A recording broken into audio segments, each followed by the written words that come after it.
Hey gang, thanks for joining us at 2 Texas Lobsters React. I'm Misty. And I'm Trace, and today we're going to continue our World War II series. It's called The Russians Are Coming, The Soviet Invasion of Poland, World War II, September 22nd, 1939. And this is a wonderful series that one of our subscribers turned me on to, and I'm very glad to have started it. And yes, we are going to finish it, for all those who are wondering. Anyway, the title in this one gets me because we're seeing this again. The Russians are coming. They're already in Ukraine. We know they're not going to stop there. They're always after Poland. But anyway, without any further ado, let's go ahead and get right on into the video. September 22nd, 1939. Germany invaded Poland at the beginning of the month. And this week, the Polish days of defense and desperation get far, far worse. This week, the Soviet Union also invades Poland.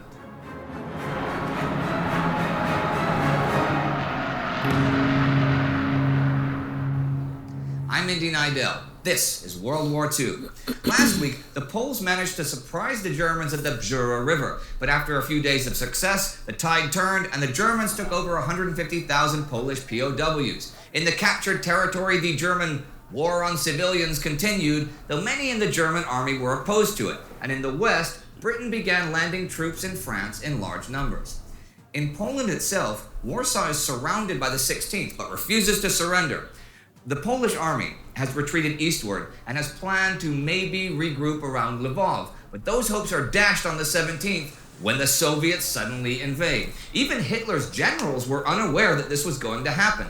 This day, Soviet Foreign Minister Vyacheslav Molotov declares in Moscow that the Polish government has ceased to exist. So Soviet troops have occupied eastern Poland to protect Russian citizens in western Belarusia and western Ukraine. And now I'm going to go off on a tangent here. An interesting point by Max Hastings in all... It's very similar, isn't it? Mm-hmm. How history repeats itself. Yeah. That's why it's so important for us not to forget history. Right. And tear down things that we don't understand. The statues that were recently torn down. People think that... If you erase history, the problems will go away. Right. And really what happens if you erase history, you have more problems because your children don't know what to expect. Mm-hmm. And everything repeats itself. It does. And it will again. Yeah. Hell let loose. From a 2018 perspective, and because of, spoiler alert,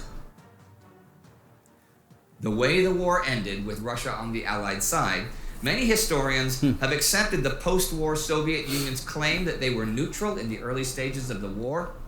This is false. In 1939, he made a historic decision to acquiesce in German aggression in return for Nazi support for Moscow's own program of territorial aggrandizement. Whatever excuses the Soviet leader later offered, and although his armies never fought in partnership with the Wehrmacht, the Nazi-Soviet pact established a collaboration. And it is certainly true to the world at large this week in 1939, Germany and the Soviet Union are the twin faces of totalitarianism. Now, Hitler has hopes that the Russian invasion will cause the Allies to declare war on the Soviet Union. And though there is some debate in London, for example, as to whether Britain's commitments to Poland involved fighting against another enemy, it is only Winston Churchill and Leslie Hore-Belisha, the Secretary of State for War, who think war with the Soviet Union is something to prepare for. The Foreign Office say Britain's Polish guarantee was only in case of German invasion. The Poles are at first bewildered and then completely outraged that their Western allies have done nothing to help them. But what could they really do? German General Erich von Manstein writes of the invasion of Poland, "It's a grand decision of the Führer in view of the attitude of the Western powers up till now. His offer to solve the Polish question was so obliging that England and France, if they had really wanted peace, should have pushed Poland into accepting." The 17th is in fact the day that the Poles expect the French to begin their promised offensive on the Western Front. But instead, the French call off their probing attacks in Saarbrücken. There was going to be a larger advance, but the Polish collapse sort of makes it seem pointless to them. The next day, Polish President Ignacy Mościcki and Army Commander Edvard Rydz-Smigły enter Romania. They are interned because Mościcki issues an official proclamation for Poles to continue the war and make their way to France, and is thus functioning as a belligerent regime on Romanian soil. The Germans protested, and the Romanians enforced international law rather than risk German intervention. And as the Soviets advance, there is basically no defense against them because of the German invasion. The Russians have 2 army groups invading. The Polish have 18 battalions in the whole east of Poland. As for the rest of the week of war, on the 17th, British aircraft carriers are taken off of anti-U-boat patrols after the Courageous is sank by U-29. 518 sailors died. The following day, the British public hears the first broadcast of Lord Haw-Haw from Berlin. Germany calling, Germany calling. Here are the Reichsender ambush, Station Bremen and Station DXB on the 31-meter band. You are about to hear our news in English. Lord Haw-Haw is actually Irish-American William Joyce, and his broadcasts are German propaganda designed to demoralize the British people. Wonder what happened By there. the 19th, Soviet advanced troops reach the Hungarian border. In the north, Vilna falls. The Soviets link up with the Germans at Brest-Litovsk, which is given to the Soviets as per the August 23rd secret agreement. On the 20th, Adolf Hitler enters Danzig and is given a huge welcome by the mostly German population. After this, he goes to the resort town of Sopot and meets with Karl Brandt, his personal doctor, Leonardo Conti, the chief German medical officer, and Philipp Wöhler, Reichsleiter, the second highest political officer of the Nazi Party, just below Hitler himself. There, Hitler lays out his plans for killing the insane in Germany.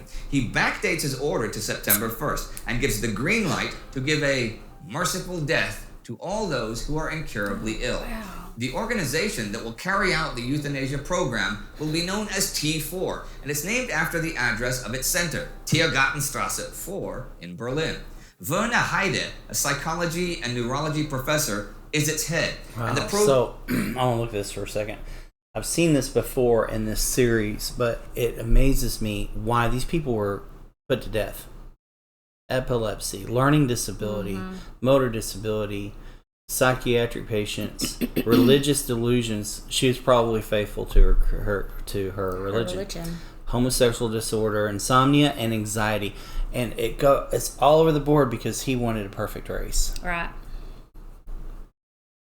program will scour the asylums for those to receive a merciful death. One of the doctors will explain the program like this. The idea is unbearable to me that the best, the flower of our youth, must lose its life at the front in order that feeble-minded and asocial elements can have a secure existence in the asylum. Over the next couple of years, tens of thousands of people judged insane will be put to death in Germany. Can you imagine if Germany had won the war? Where would we be right? You know, we would be German, probably. I don't know. I mean, okay, well, let's say they won the war and they were able to eventually have conquest over the globe, which Hitler wanted, and that's all these kind of people want. And they had won. I mean, would we be now killing people that were? We probably would be. Yeah. I mean, it's possible, right? If we had been taken by Hitler and the Nazis, would we now be living in that kind of world where I think so. These people would just be erased? But, you know, things like that can't last forever. And everything always cycles. Yeah. Everything's a huge circle. Yeah. Extreme agenda. The Einsatzgruppen, the SS task forces, have continued killing Jews in the towns that fell under German control. But on the 20th, the German 14th Army reports that a lot of the soldiers are really uneasy by what they call illegal measures taken by the SS task force assigned to them under General Udo von Boysch. Actually, one grievance from many fighting soldiers is that the SS men are not fighting at the front, but rather against defenseless civilians. Field Marshal von Rundstedt, in charge of the whole Army Group South, then says Boysch's men will no longer be tolerated in the war zone. The crisis between the fighting soldiers and their SS counterparts is not going to resolve itself easily. The thing is, Reinhard Heydrich, who had formed the Einsatzgruppen on Heinrich Himmler's instructions, has a more ambitious plan in mind. On the 21st, he has an emergency conference in Berlin with all of the SS commanders of the task forces in Poland. In order to prepare for the ultimate goal, Polish Jews are to be concentrated in a few of the larger cities. Jews not living in those cities and any Jews living in Western Poland are to be sent to them. So Western Poland is going to be totally cleared of Jews. Now, once the Jews are in these cities, they will be limited to one quarter and not allowed to go to the rest of the city. There will even be a council of Jewish elders set up to ensure that all the movement of the Jews happens on time. So they are going to reinstitute the medieval concept of the ghetto. This is a first step towards their final solution to the Jewish question. Of course, the task force killings don't stop because of this. At the end of the week, the Brandenburg Division reached Wrocławek, where they will spend a few days blowing up synagogues, looting Jewish shops, and rounding up and murdering prominent Jews. I've talked about the Soviets in Europe, but what about the Soviet Union in Asia this week? Well, the armistice signed 8 days ago on the 15th between Japan and the Soviet Union goes into effect as this week begins. The fighting between the Soviets and Mongolians on one side and the Japanese on the other had gone on over the summer until the end of August. See, with the threat of war in Europe, Joseph Stalin had wanted to end the Japanese actions from Manchukuo, Japan's Manchurian puppet state. The Japanese, for their part, are worried about the threat of Bolshevik expansion and the fact that the Soviet Union was supplying the Chinese, with whom Japan is currently at war, with T-26 tanks, money, and military advisors. Back in November 1936, Japan even signed the Anti-Comintern, Communist International, Pact with Germany, which Italy and Spain later signed, under which Germany recognized Manchukuo, and after which tension on the Mongolian border grew between Russia and Japan. There were border skirmishes in 1937. Russia and Japan a big in bed together, basically, at this point. And then, even now, that's what's happening now. No, not Japan. China. China. Yeah. I mean, we're allies with Japan. And it's Taiwan that they want to take, right? Yeah. Yeah. It's funny how that's kind of what I was saying earlier to you off camera. Is it's odd. It feels odd to me how at one point in history we can become allies with another country, and then decades later we're enemies with them, and vice versa. Yeah. Won the Chiang Kai-shek incident in 1938, and Japan's Kwantung army grew frustrated with Emperor Hirohito for not letting them attack the Soviets in force, whom they assumed, mistakenly, would not fight back. However, many Japanese politicians did not want a Mongolian war against the Soviet Union, but the Japanese army, without telling Tokyo, had issued an order to the commanders in the region to act as they saw fit on the spot, without consulting the general staff, hence the fighting all summer and eventual stalemate. By late August, General Zhukov was ready for his surprise attack, which we saw 3 weeks ago ended in overwhelming Soviet victory. During that attack, Germany and the Soviet Union had signed a pact of their own as German troops massed on the Polish border. The Japanese were stunned by the unexpected defeat, and this has far-reaching results. The Chinese, both the communists and nationalists, were emboldened and encouraged by it, of course, but the Japanese army, and those who had favored striking north against the Soviets, now fade from prominence, and those who favored striking south, led by the Navy, can have their day. So this summer series of battles, the battles of Khalkhin Gol, was a major influence on the future direction of Japanese aggression. But Japan needs a morale boost after the loss to the Russians, and this week they begin the first battle of Changsha against the Chinese, which we'll see more of in a couple of weeks. And as the week comes to an end, the Soviets take Lvov, and Romanian Prime Minister Călinescu is murdered by the fascist organization, the Iron Guard. Polish independence has now nearly been extinguished as both the Germans and the Soviets advance, and the Soviets no longer have to worry about the Japanese. And Hitler lays out his plans for putting the insane in the Reich to death.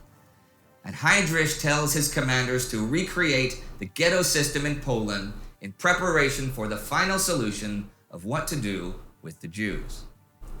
I don't think I have to add any more, since we all know what that is. If you'd like to learn more about the conflict between Poland and Soviet Russia, Yeah, that's deep, right? That is deep. It's sad. It's very sad. Not a lot changes, does it? Thank you so much. I've been telling the all the members of our community that this is a hard one to watch, Yeah. and takes a lot out of you to watch it and to know what the Jewish people went through in the death camps, and It's humbling. It's very humbling. Yeah. Thank you so much for joining us at Two Texas Lobsters React, and we will see you soon. See you later. Bye.